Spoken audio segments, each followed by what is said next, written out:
praėjusių metų finalo pakartojimas tarp Šiaulių Vairo Kalvio Jupojas ir Garkalnės Livonijos. Įtemptos iki paskutinio švilpuko permainingos varžybos. Tai mes jie pirmą kėlinį užbaigėm svarę persvarą, bet antrą kėlinį prasileidom iš karto vieną žeminimą. Laimė atsakėm tuo pačiu, bet visos varžybos iki galo buvo tikrai labai įtemptos. Ačiū vyram, kurie nenuleido rankų, visas varžybas gynėsi ir tas gale mums padėjo tapti nugalėtojais.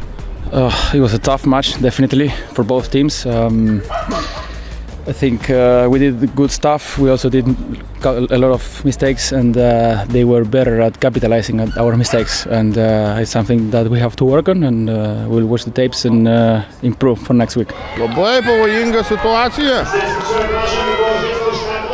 Čia dar ir pranašumą fiksuoja arbitrai ir atrodo turim žeminimą, neteko.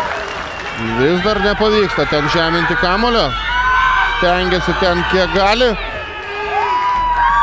Teisėjas net pasilenkė pasižiūrėti, kurgi yra kamuolys. 40 metrų laimėjo savo komandai. Žmogus sugebės ten tą kamuolį tai puikiai nugabenti, o čia šiauliečiai iš karto irgi atsako taškais. Vis keliais centimetrais arčiau įskaitinio ploto yra kamuolys.